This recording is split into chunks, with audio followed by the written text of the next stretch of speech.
Hello, I'm Remy. My sister used to say I was just playing with scraps, junk with screws, she'd laugh. She said no real company would ever use something built in a garage. And my mother? She just smiled, like disappointment was something you get used to. But last week, a jet landed. And the girl I built those legs for? She ran off that plane like she'd been born flying. What would make a family dismiss your work until a crowd claps for it? What happens when your own sister takes credit for what you built in silence? You ever been erased by someone who shares your blood? Thursday dinners were sacred in our house, not in a holy sense, but in that deeply ingrained small-town Midwest tradition way. My mother, Valora, never said it out loud, but missing one was practically treason. She used words like routine and consistency, but what she really meant was control. That evening, the table was set like a page out of a lifestyle magazine. Cream linen napkins, the ones she only brought out when Bryn was in town, folded into precise triangles.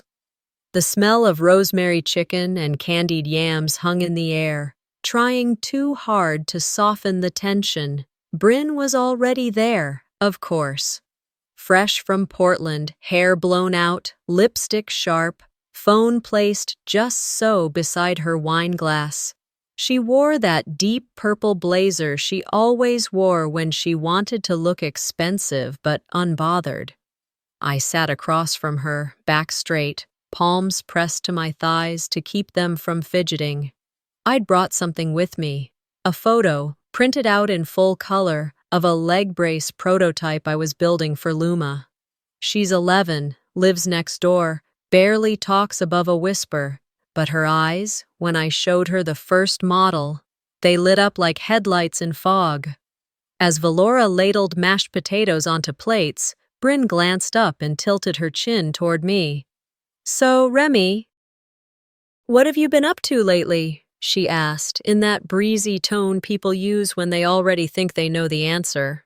I swallowed, then unfolded the photo, sliding it across the table. "I've been working on a custom leg support for Luma. She can't afford the hospital-grade models, and most of what's out there is too heavy for a kid her size, so I'm modifying a brace with aluminum tubing, salvaged joints from bike forks, and—" Bryn didn't let me finish. She picked up the photo, held it between two fingers like it might smudge her nails, and let out a soft snort. "So, you're building toys from trash now?" There it was. No surprise, just confirmation. Valora chuckled. Not a laugh, not even amusement, just that soft, perfunctory noise that said, "I'm not disagreeing with her." Bryn slid the photo back toward me without looking at it again. "That's cute," she added, then turned to ask Valora if the potatoes were from scratch. I didn't say anything. Not right away.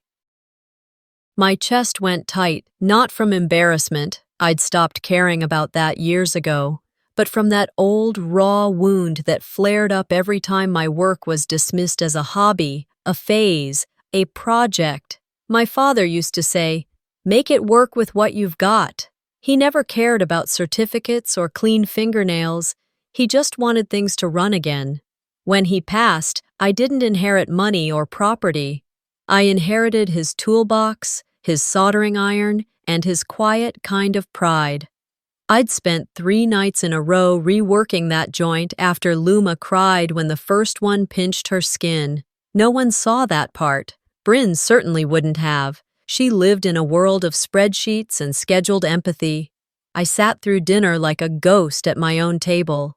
Bryn talked about a new wearable mobility device her company was pitching. Lightweight, AI-adjusted, titanium frame. She used buzzwords like they were seasoning. Valora beamed like she'd raised an astronaut.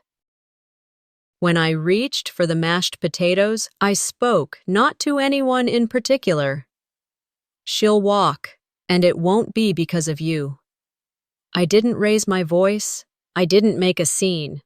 But the words landed like a dropped dish.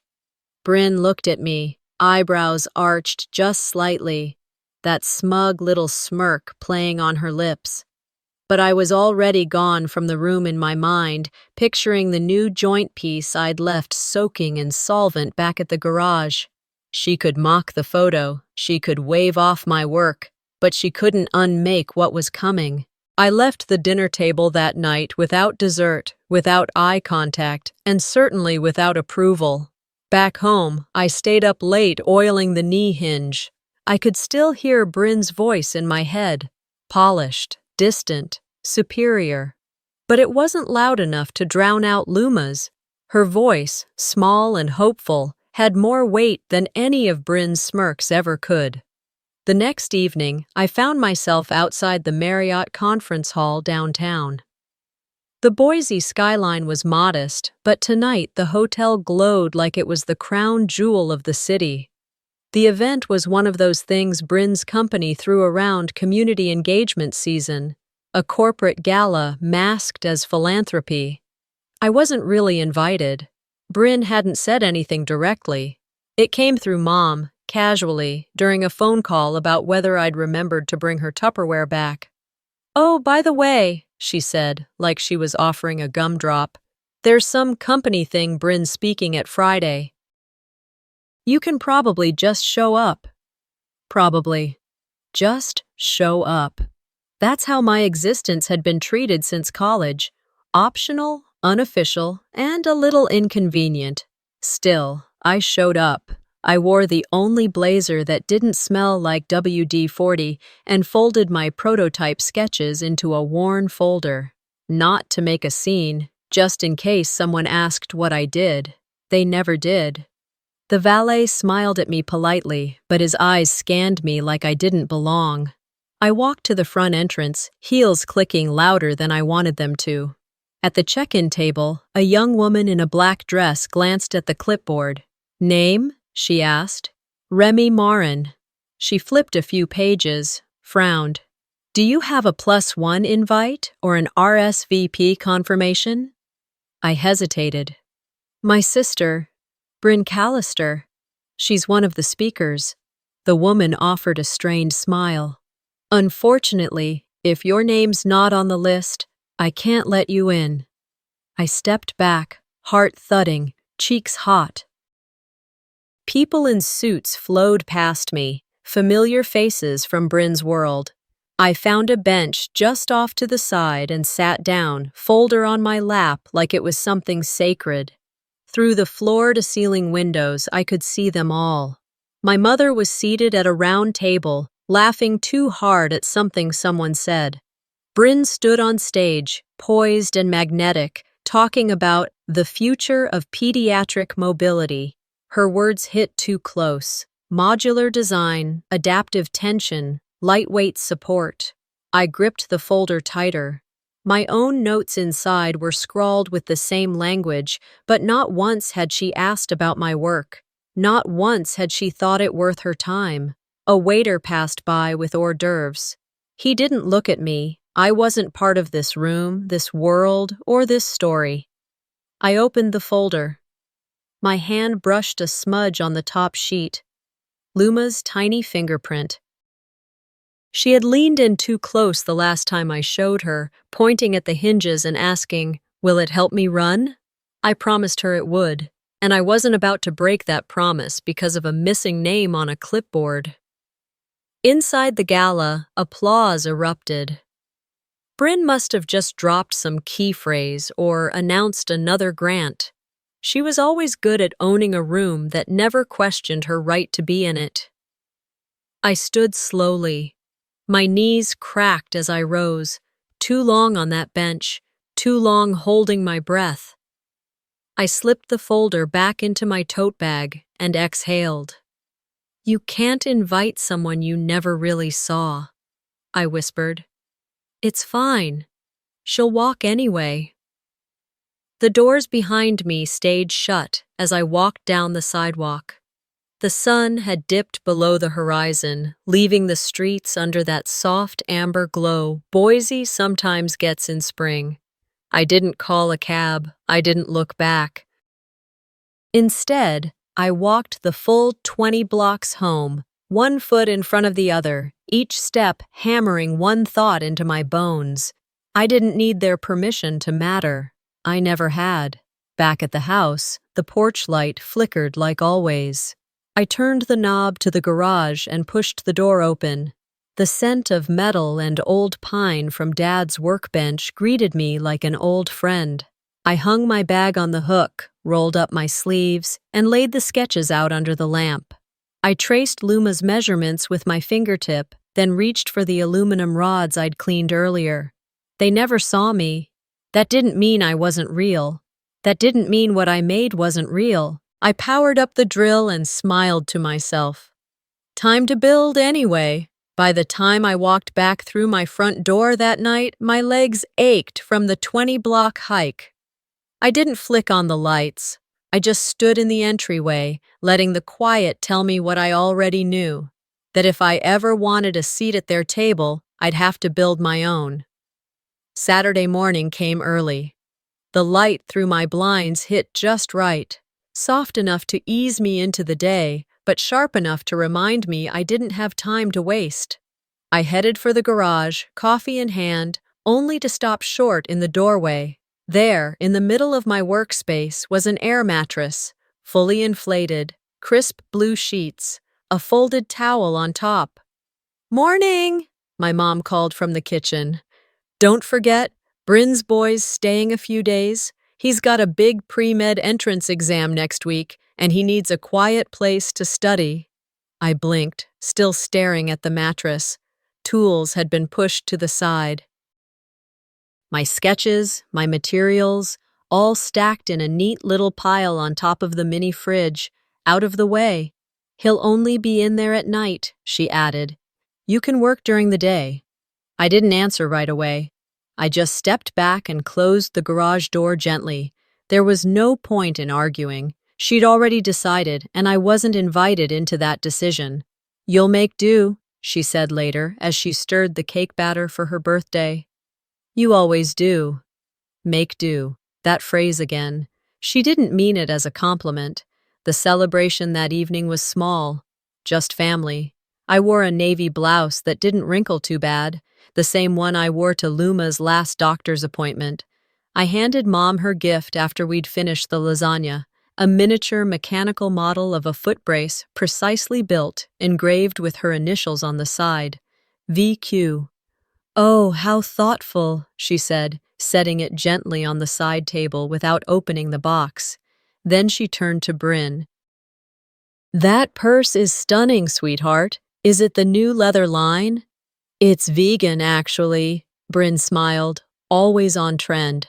I sat through the rest of the evening like furniture, smiling when spoken to, laughing at the right times. But my mind was with Luma, the way she had reached for the support bars during her fitting and whispered, "I think I can feel it work." After cake, I slipped away. In my room, I spread out a blanket on the hardwood floor and unpacked what I could salvage from the garage. The socket wrench rolled under the bed. My knees cracked as I knelt, and my lower back protested every movement. Still, I worked. The joint was coming along. Not perfect, but better than last week's iteration.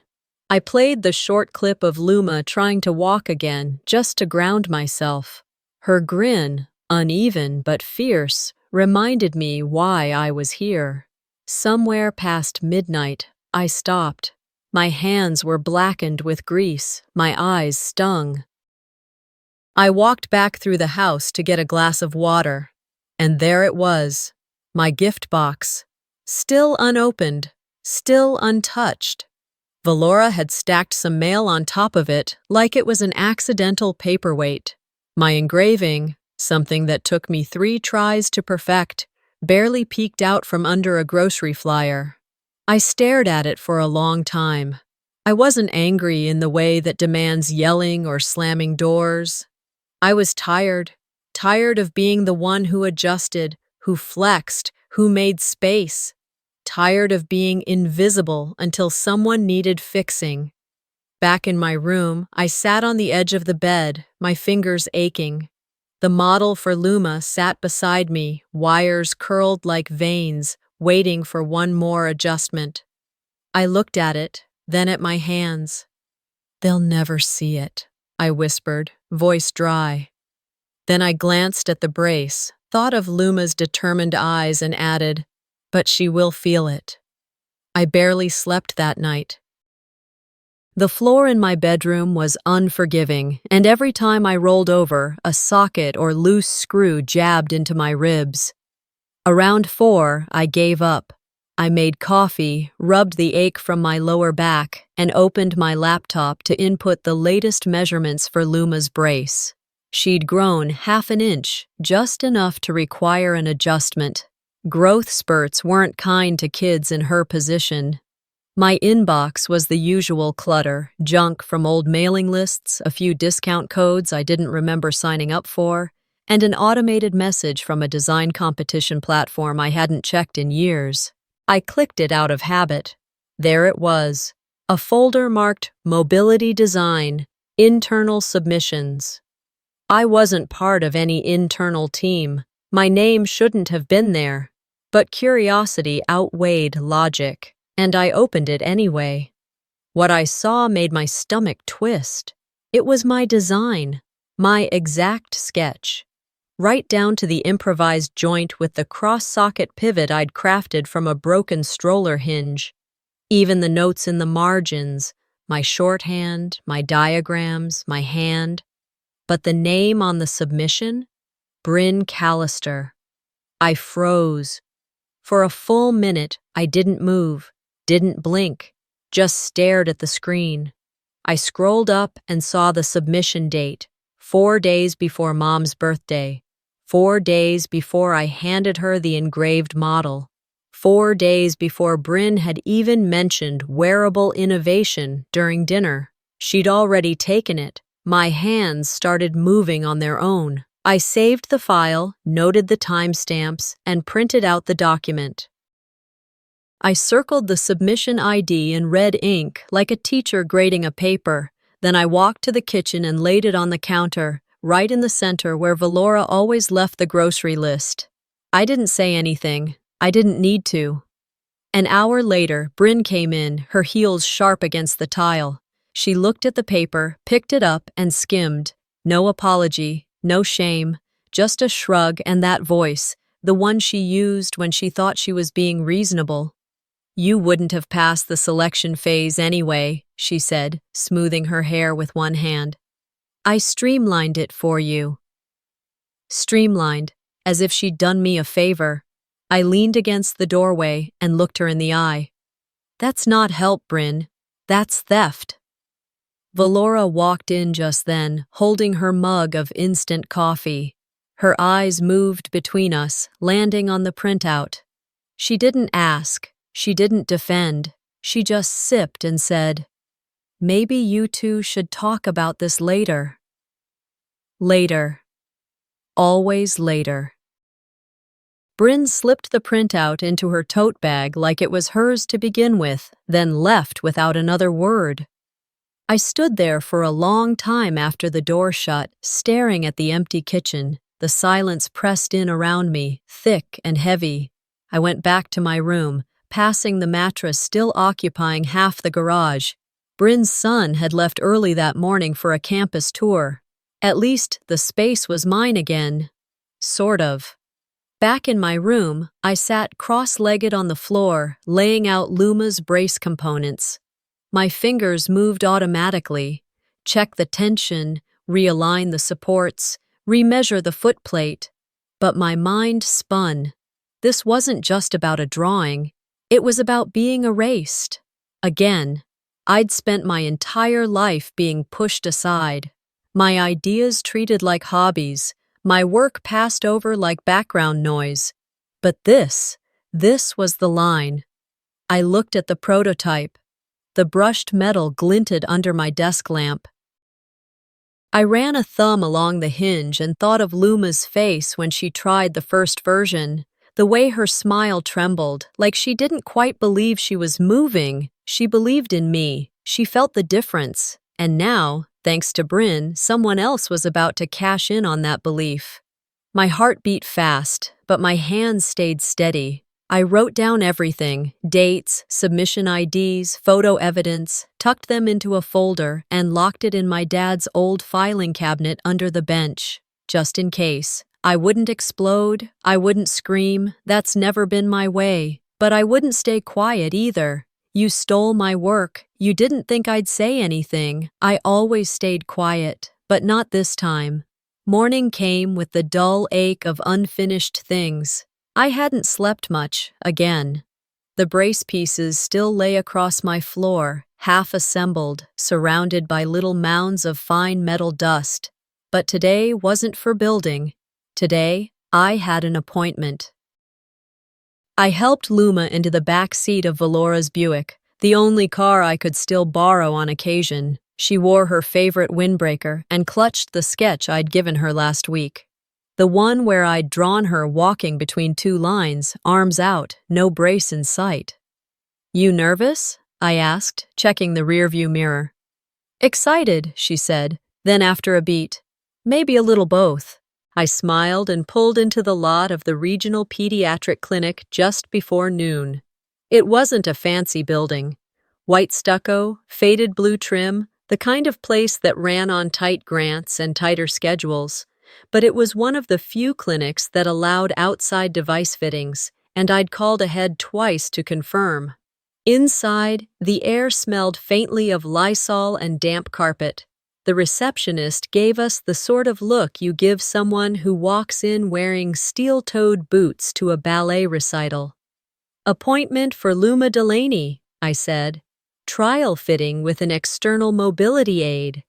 She typed without looking up. "Name of manufacturer?" "It's a custom build," I replied. "By me. I've got documentation." Before I could finish, she interrupted. "Is it FDA approved?" "It's not from a corporation. I'm an independent designer. But it's been tested, it's safe, and..." "Ma'am," she said, with a politeness that sounded more like a warning, "we can't accept unlicensed medical devices. Liability issues." "But this brace is safer than what she's using now. It fits her. She walked 2 blocks in it yesterday. It works." A pause. "I'm sorry. We cannot proceed." Luma looked up at me. I saw her lips twitch, trying not to frown. I turned slightly, ready to argue further, when a familiar scent hit me. Lavender. Bryn's favorite perfume. I didn't have to turn around. I knew it was her. She passed by in that effortless way of hers.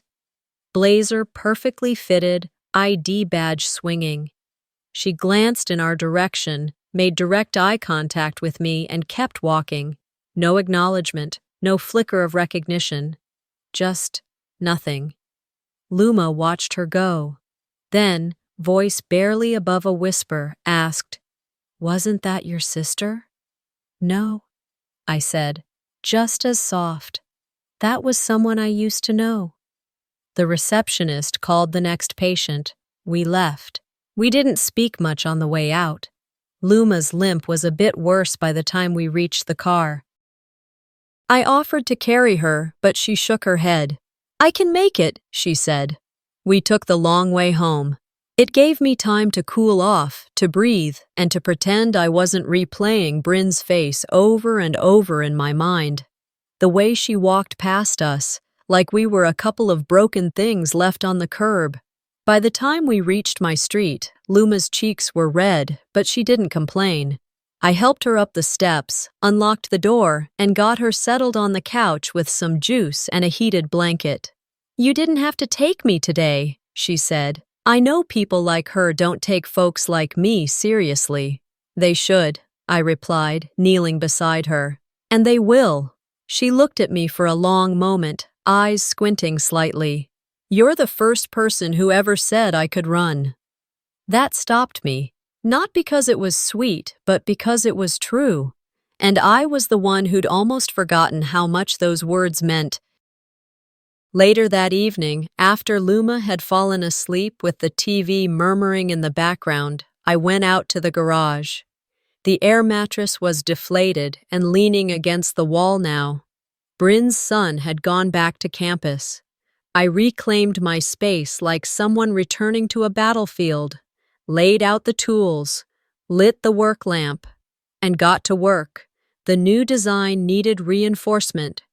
I pulled out the extra steel coil I'd been saving and started sketching again, double-checking the pressure calculations. I didn't care about permissions anymore. Not from Bryn, not from clinics, not from anyone who needed a title to see worth.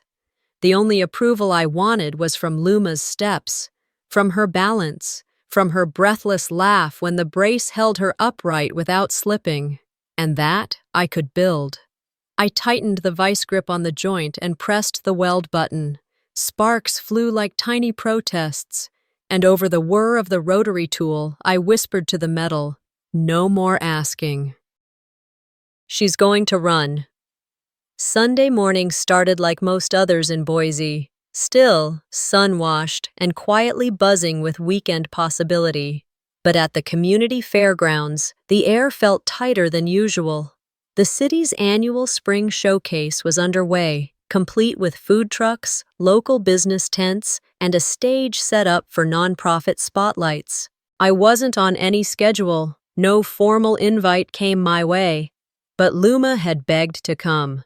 She wanted to try her new legs on real ground, surrounded by people, not doctors or administrators, but neighbors, and I couldn't say no to her, not after everything. I parked 2 blocks away to avoid the crush of vendor trucks, then helped Luma out of the passenger side. The sun was just warming the blacktop, and she blinked against the brightness, her grip on my hand tight but steady. She looked taller, stronger. The new brace added 2 pounds, reinforced at the knee, adjusted to distribute pressure evenly through her hips. I knew it was working, but now she needed to believe it too. We made our way toward the open grass, where early risers had already staked out picnic blankets. Volunteers were still testing mics on the main stage. It all felt unremarkable until the sound of engines overhead shifted the entire tone of the day. The buzz began like a rumor, a ripple across the fairground.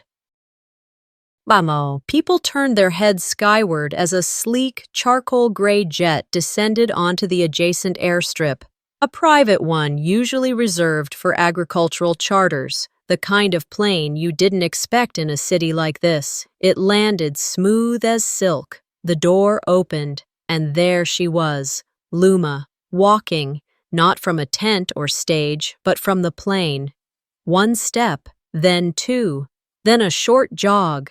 Gasps rose like wind. Applause broke out in confused, delighted waves. Reporters swarmed toward her like moths to a flashlight.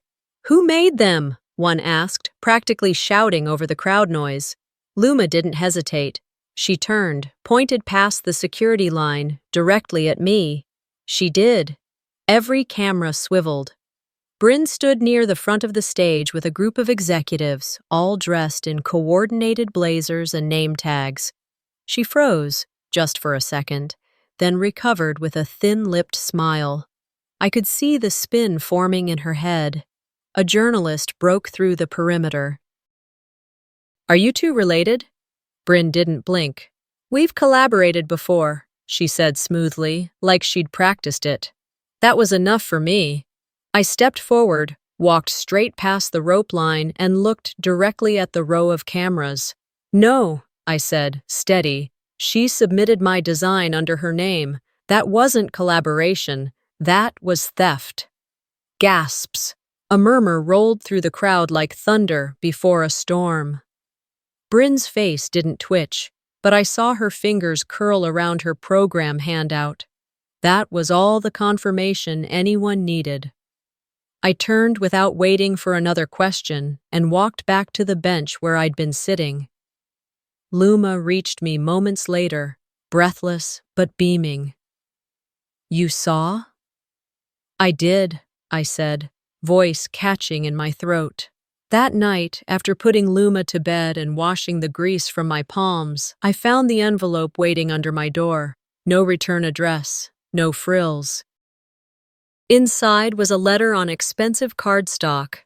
An offer to purchase the design for 7 figures. Immediate transfer of all rights, it read. Pending signature. I read it twice. Then I reached for the shredder. The motor hummed as the letter disappeared, strip by strip. My hands didn't shake once. I opened my laptop and typed up a brief email. This tech saves lives. It's not for sale, not under someone else's name. I hit send, then shut the lid. My phone buzzed a minute later. Valora. Her message was short. You need to take that money for your future. I stared at the screen for a while, thumb hovering.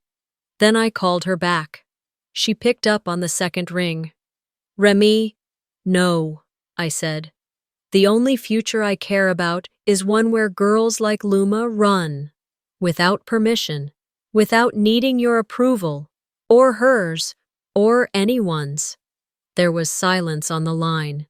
Then she said, almost casually, You always did have a flair for dramatics.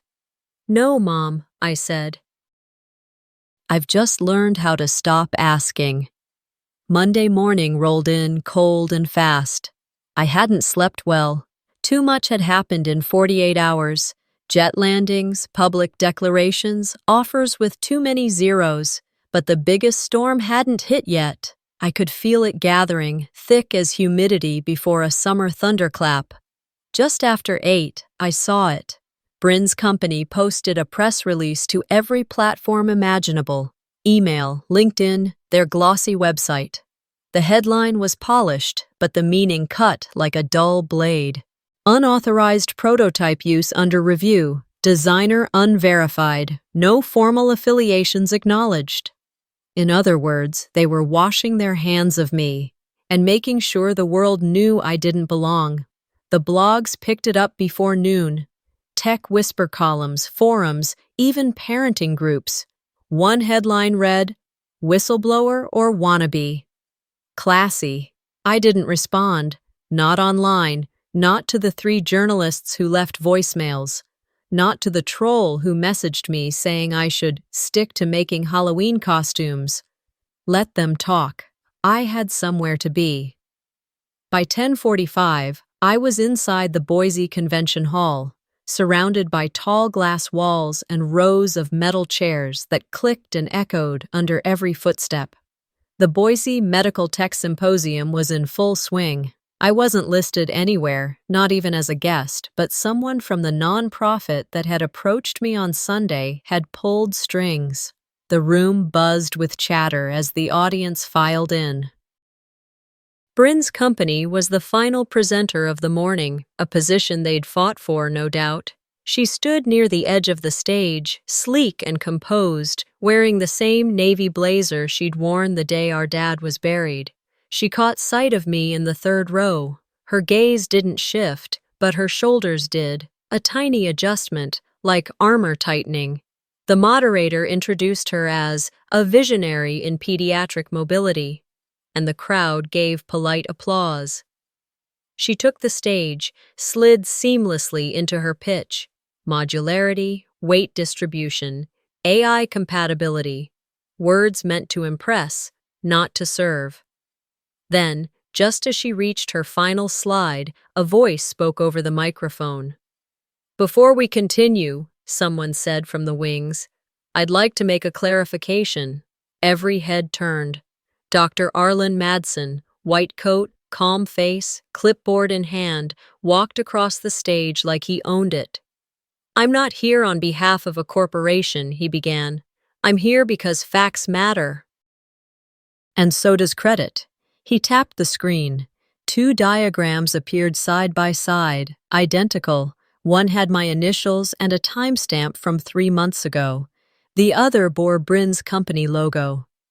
These designs, he said, were submitted by 2 different people, but only one built the prototype I saw used successfully by a child this past weekend, and that person wasn't employed by any corporation. You could hear the shift in the room. Breathing changed. Phones were raised. Murmurs spread. Bryn stood motionless, a tight smile frozen on her face. Dr. Madsen continued. Helping someone doesn't mean hiding the person who made it possible. Gasps now. A low rumble of something bigger than curiosity, disbelief, betrayal, maybe even anger. The moderator stepped back up. A moment passed as they whispered, then into the microphone. After further consideration, we're canceling this award presentation. We will revisit our criteria before rescheduling. Bryn stepped down from the stage. He slowly, precisely, like nothing had happened, but the way her eyes darted across the crowd betrayed her. Then someone else approached the microphone, this time a representative from the Global Pediatric Innovation Network. We've been following this work, she said, gesturing toward the same diagram, not because it fits a brand, but because it works, and because it came from someone who understands what these kids actually need. She held up a simple envelope. We'd like to invite Remy Marin to collaborate on a nonprofit initiative to mass-produce this design, under her name, with full ethical accreditation. I walked up the steps to take it, not shaking, not smug, just grounded. The applause wasn't explosive, but it was real, and for the first time, it was mine. I turned slightly as I stepped off stage. There, tucked in the shadows behind the curtains, stood Bryn. She watched me, arms crossed, lips tight, but her eyes told me everything. She thought I wouldn't survive the noise. She forgot I built in silence. I stayed up late after the symposium, not because I was celebrating. There was no champagne or speech or new outfit to mark the moment. I just sat in the garage with the door half cracked open, letting the cool air creep in, listening to the hum of the street 3 blocks over. That kind of quiet, the one that comes after something loud, always settled deep in my chest. By early evening the next day, I'd returned to my usual rhythm, polishing fittings, updating my sketches, organizing tool drawers like they were chapters I finally had the right to write. That's when my phone buzzed. Valora. I didn't answer. I waited. A minute later, a soft knock on the garage door. It was her. She didn't come in, just stood there holding a small velvet box. Your sister's embarrassed, she said, not quite meeting my eyes. You've made your point. Maybe now we can… rebuild? The box was familiar before I even touched it. Dad's old silver bracelet.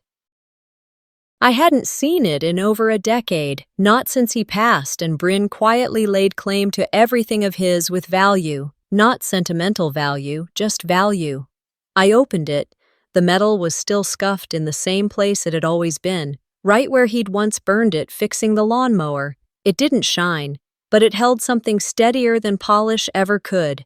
Beneath it, a folded note. From us, still family. She waited for a reaction. I gave none. Later that night, I packed the bracelet carefully and placed it in a padded envelope along with a glossy print of Luma mid-run. Arms lifted slightly, 1 foot off the ground, her mouth open in joy. On the back, a sticky note. Family isn't who dismisses your silence, it's who hears it. I shipped it overnight, no return address. That weekend, something else arrived, unexpected but not unwelcome. A knock on my door from the local paper, small circulation but deep roots. A neighbor had nominated me for a feature. She fixed my grandson's back brace 2 years ago, Noreen Barstow told them. Didn't ask for a thing, just said, he needs to breathe easier. The article ran Sunday morning. Small-town engineer changes future of pediatric mobility. It didn't go viral, but it reached people, and the emails started rolling in.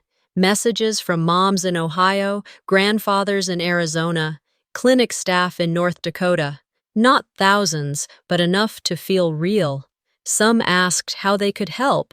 Others just said thank you. Bryn, for her part, said nothing. but I noticed her LinkedIn page disappeared that week. Her company scrubbed her bio from their awards roster. Her silence was louder than any press release. Valora called again, twice. No voicemails. Sunday dinner came. The family group chat buzzed with plans. Who was bringing dessert? Who was hosting? I didn't reply. I didn't need to. Instead, I loaded up the van with Luma's spare braces and folding walker. We arrived at the park an hour early, setting up near the gazebo.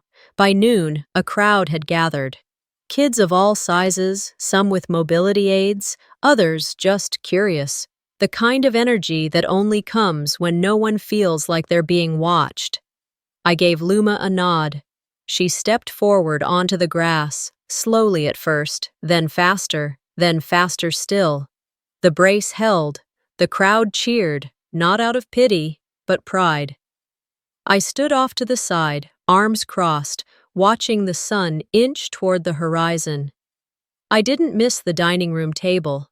I didn't miss being asked what I brought, or why I never dressed up more, or whether I ever thought of settling down.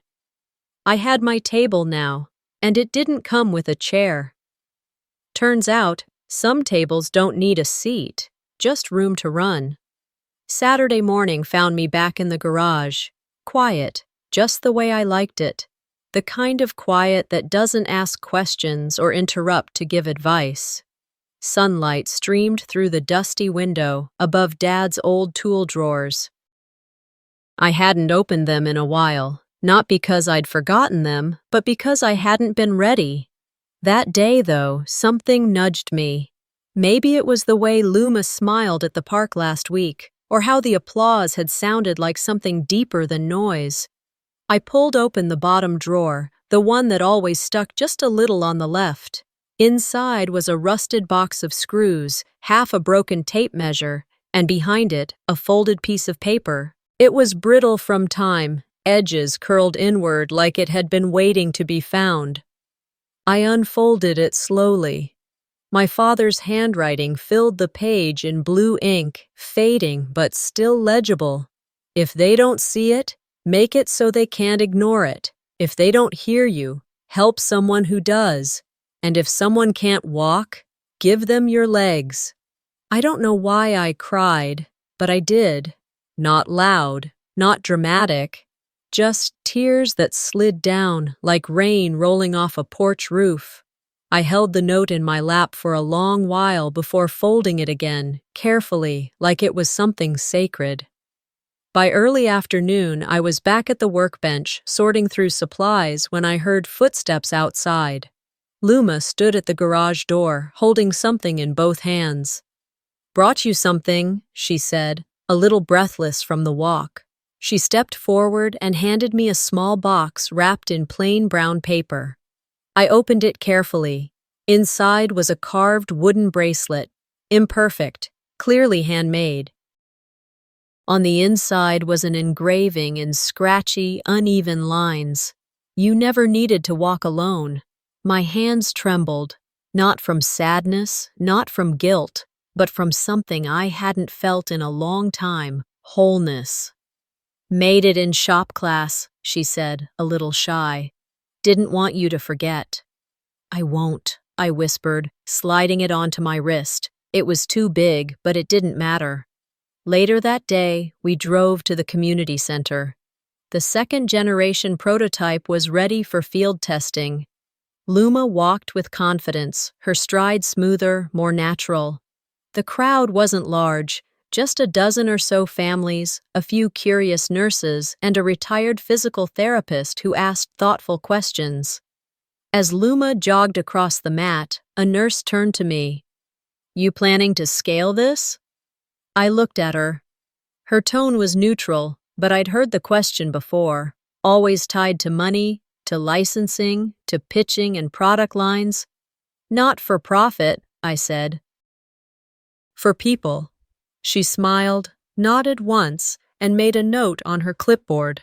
The day ended with kids high-fiving Luma and a few parents asking for my email. I gave them a printout, simple and clear, with my contact info and a line at the bottom. These aren't just braces, they're promises.